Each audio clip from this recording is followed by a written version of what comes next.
Valuasi IHSG yang masih relatif murah membuat sejumlah blue chip mulai diburu, terutama sektor perbankan dan telekomunikasi yang dinilai punya fundamental kuat dan prospek earnings yang solid.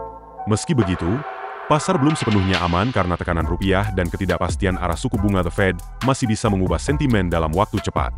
Kini pasar menunggu, apakah katalis ini cukup untuk menjaga momentum dan membawa IHSG mendekati target 8.350? Berikut ini analisis dan tips dari David Ari Hartono, Head of Research Star Asset Management. Ya, mungkin kalau kita lihat dari sisi rebalancing MSCI itu kan memang sudah diumumkan dan itu akan di-adjust nanti di tanggal 24 November 2025 itu terutama mungkin saham-saham seperti brand BRMS itu kan juga mulai masuk ke MSCI. Kalau kita melihat mungkin efeknya akan terlihat di tanggal 24 November untuk saham-saham yang memang masuk dan keluar terhadap MSCI itu sendiri. Kalau kita melihat dari sisi flow itu bisa membawa mungkin kisaran 1,7 billion US dollar flow untuk MSCI rebalancing kali ini untuk saham-saham yang masuk maupun untuk saham-saham yang keluar. Kalau kita melihat mungkin sampai akhir tahun 2025 ini dari sisi JCI sendiri outlooknya seperti apa, mungkin dari si investor dan investor asing mungkin akan melihat yang pertama adalah growth atau dari sisi pemulihan consumption, di mana dari sisi Indonesia sendiri juga sudah melakukan fiscal spending acceleration, di mana itu memberikan bantuan dan hopefully itu bisa memberikan dampak terhadap pemulihan ekonomi di fourth quarter 2025 dan diharapkan itu bisa berlanjut di 2026 sehingga growth daripada Indonesia punya ekonomi itu bisa menjadi lebih baik dan investor asing bisa lebih excited untuk melihat pasar IHSG di 2026 atau di fourth quarter 2025.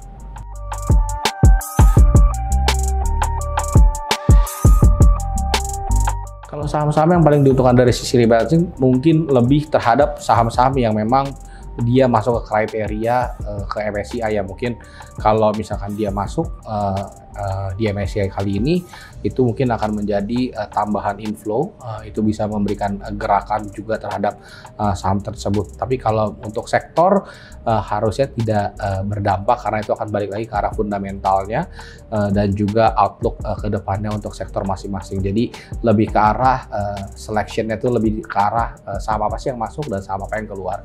Itu mungkin yang akan ada pergerakan ketika terjadinya rebalancing kali ini.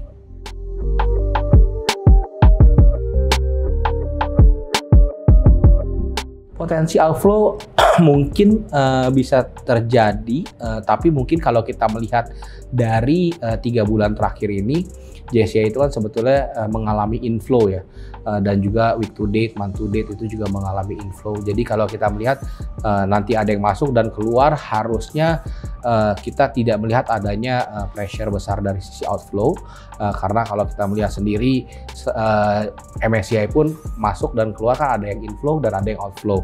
Dan kalau dari sisi fundamental pun sebetulnya JCI pun belakangan ini juga sudah cukup menarik, di mana valuasi itu boleh dibilang sekarang itu atraktif bagi investor asing dengan potential earnings growth yang juga mungkin bisa dibilang lebih baik dibandingkan dengan negara-negara ASEAN lainnya.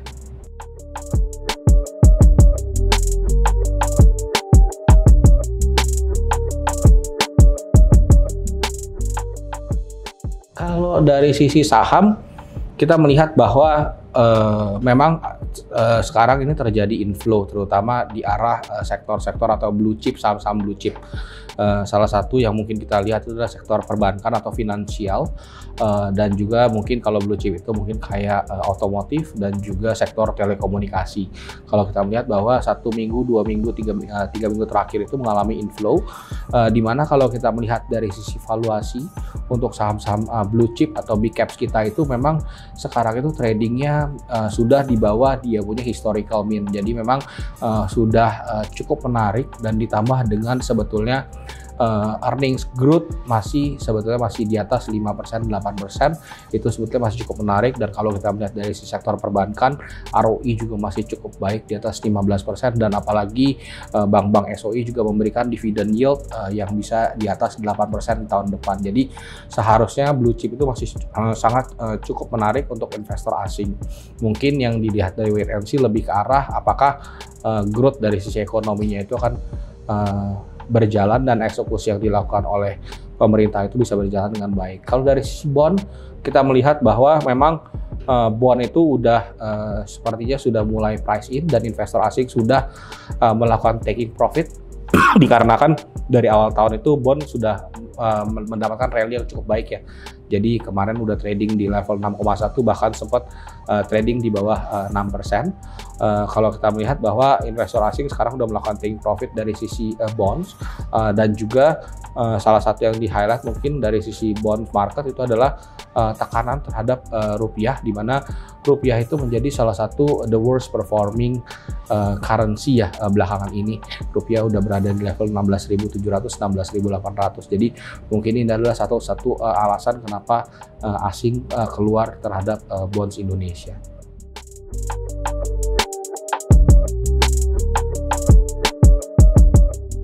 Kalau keberlanjutan info mungkin lebih ke arah pertama itu adalah kebijakan US Fed, apakah mereka akan melakukan penurunan suku bunga di fourth quarter ataupun di 2026. Jadi kebijakan US Fed itu akan menentukan arah daripada flow dari advanced country atau developed country ke emerging market.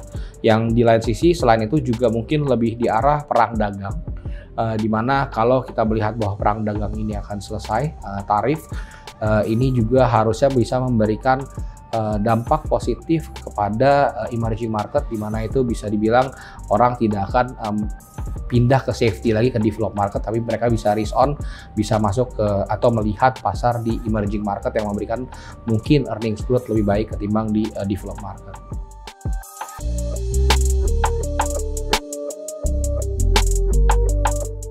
Di 2025 sampai 2025, oke. Kalau IHSG kita menggunakan blended forward sampai 2026. Target kita di 2025 itu sebetulnya berada di level 8.350. Kita melihat bahwa mungkin kisarannya sampai akhir tahun kita masih tetap stick di level 8.350 untuk IHSG. Kalau untuk bond, kita melihat bahwa range daripada bond yield itu akan berada di rentang 6 sampai 6,3% sampai akhir tahun 2025.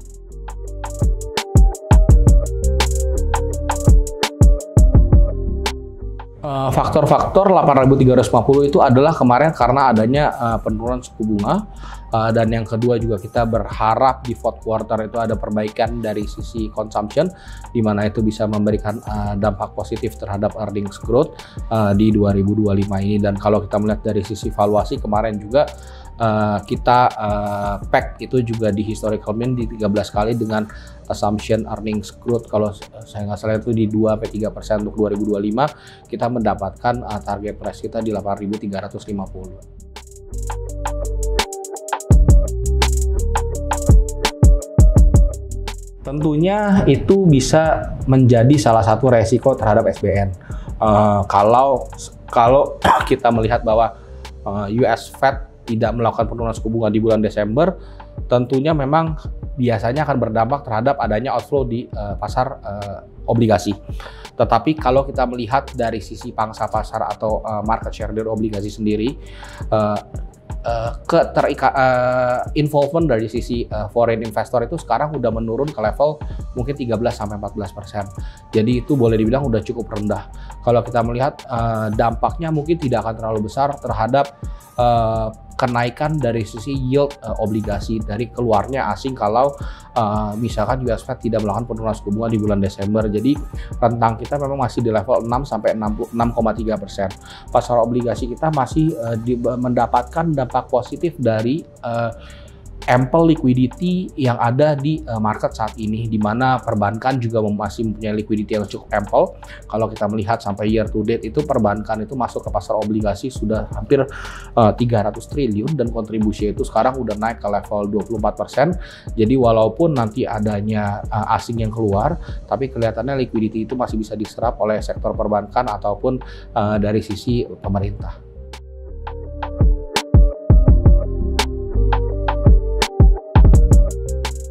Risk profile masing-masing ya.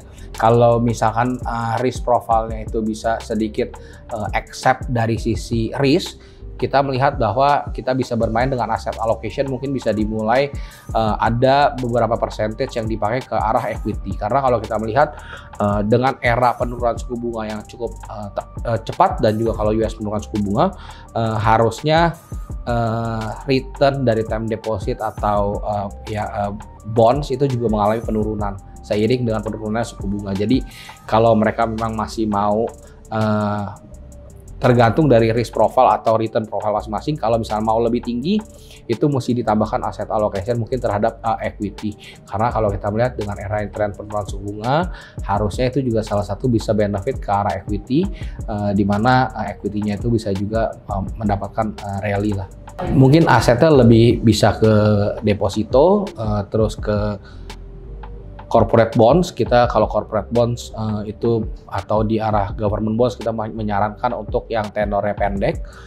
Kalau untuk equity mungkin lebih melihat sektor-sektor yang mengalami benefit dari sisi program-program yang dijalankan pemerintah, mungkin salah satu yang perbankan atau consumer.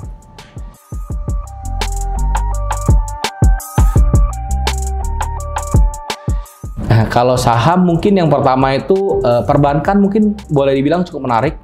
Memang kalau sampai tahun ini loan growth masih 7,7%, masih sedikit di bawah target BI 8-10%. Cuman kalau adanya recovery dari sisi ekonomi, pastinya perbankan itu menjadi salah satu benefit dari sisi loan growth yang akan didapatkan di 2026. Dan dari sisi valuasi pun mereka juga trading udah di bawah dia punya historical mean, dengan dividen yang masih cukup baik, bisa berada di atas 8%. Jadi mungkin salah satu sektor yang menarik itu udah bisa dari si perbankan. Kalau sektor lain mungkin lebih ke arah program sektor yang memang mendapatkan program dari sisi fiscal acceleration. Jadi kita melihat bahwa sektor-sektor consumer mungkin bisa menjadi salah satu yang benefit dari program-program itu.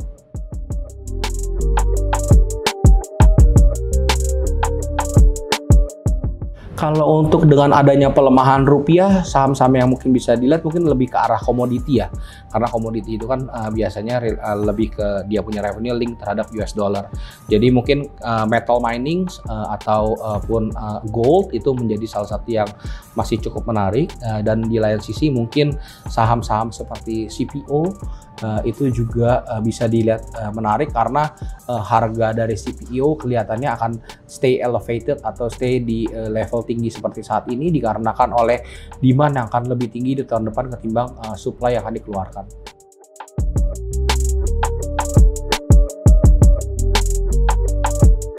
Kalau obligasi kita lebih menyarankan, karena kita di 2025 trading range di 6 sampai 6,3, dan kita melihat bahwa di 2026 pun bond yield akan tetap berada di rentang 6 sampai 6,3, karena kalau kita melihat bahwa BI juga sudah melakukan front load dari sisi penurunan suku bunga. Jadi kita melihat bahwa mungkin kalau untuk government bond atau corporate bond, kita lebih menyarankan untuk yang tenor-tenornya itu lebih pendek sih. Keputusan bisnis terbaik datang dari data, bukan tebakan. Mudah berlangganan Business Insight dengan subscribe with Google.